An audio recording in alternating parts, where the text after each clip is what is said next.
Welcome to a place where hearts unwind, infinite threads that gently bind, love and compassion in every line. Together we rise through space and time.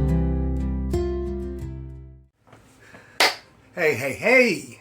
Welcome back to Infinite Threads, conversations on love, connection, and compassion. I'm your host, Bob Barnett, and today we're diving into something that's not just political, it's personal. Not because of our affiliations or ideologies, but because it's about people. Real people living, struggling, surviving, and often being used as pawns in a system that talks about justice but forgets about love. Let me start with something I said online recently, as a matter of fact today, or yesterday. You don't get to call people an invasion and then quietly protect them when it benefits your bottom line. Some of you know what I'm talking about. I stand by that, and I want to unpack why. I got a lot of blowback.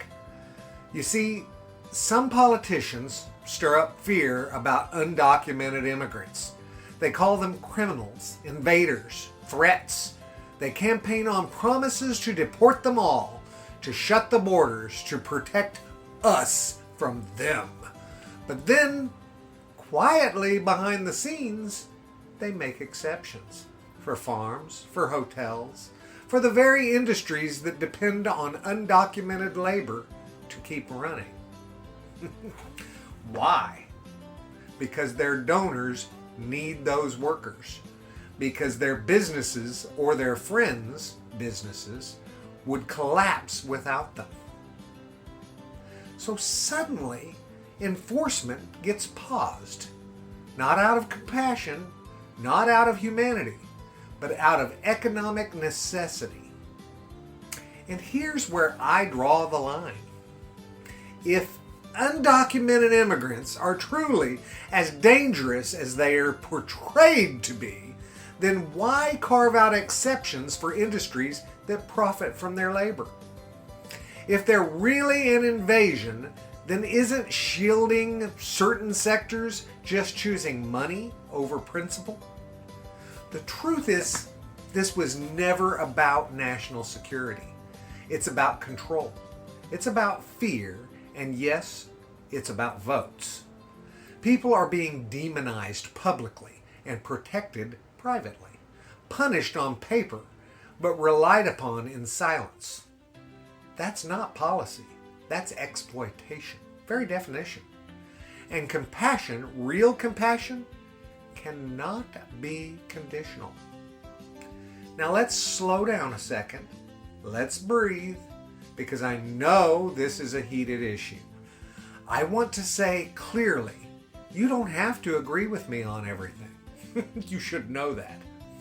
You don't have to be for open borders or against enforcement to see that something here isn't adding up, guys. Come on. Use your logic, critical thinking.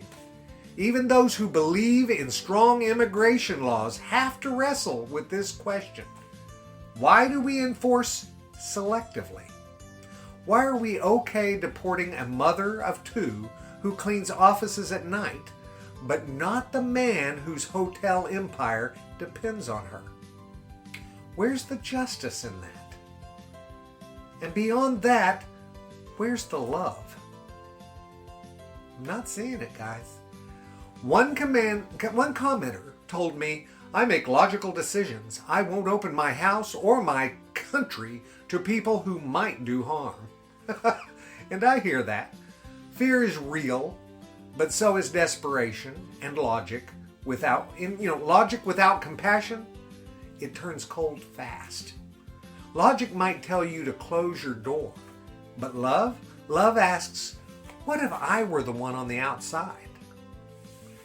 Many of the people crossing the border are running from things we can't imagine. Cartels, war, starvation, political persecution, and yes, some are trafficked. Some are manipulated. Some commit crimes, but most, are simply seeking to survive, same as you would be. You don't have to open your house, but maybe, just maybe, you can open your heart. Another person quoted Romans 13:1 to justify obedience to immigration laws. But let's not forget, Jesus broke laws when they conflicted with compassion.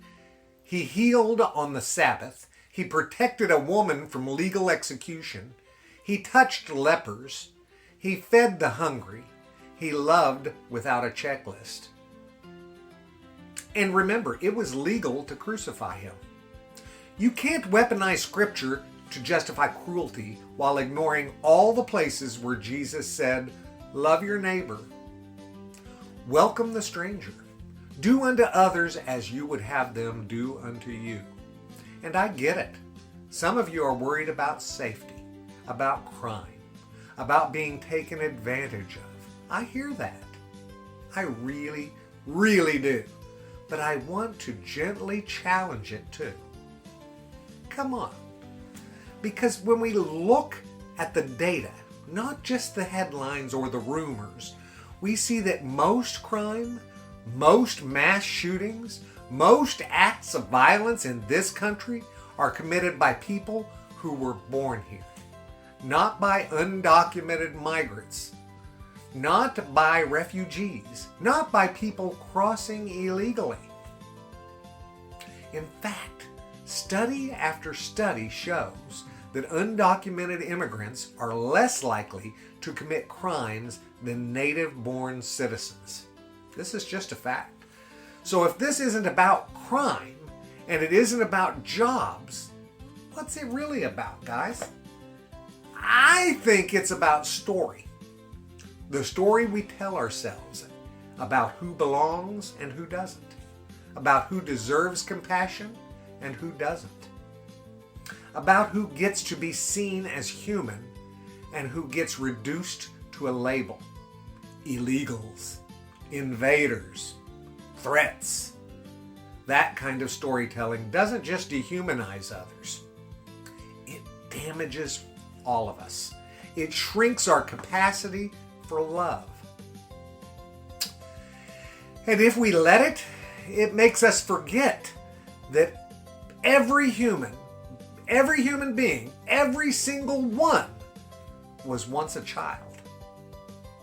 So maybe the better question isn't who should we deport, but maybe it is what kind of country do we want to be?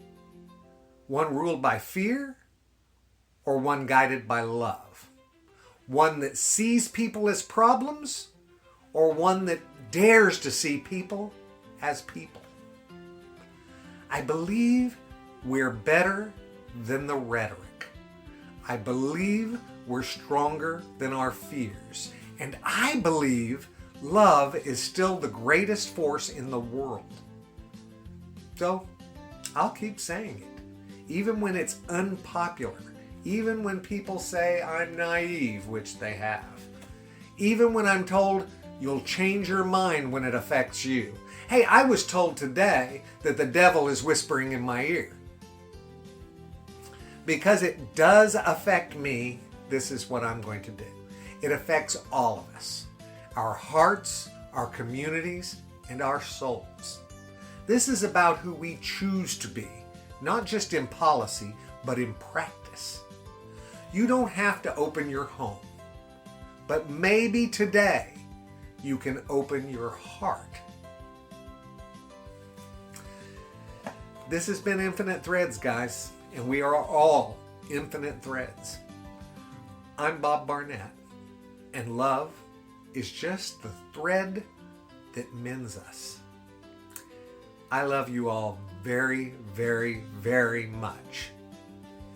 And you know what I need you to do. Go pass that on. Later, Gators. Bye.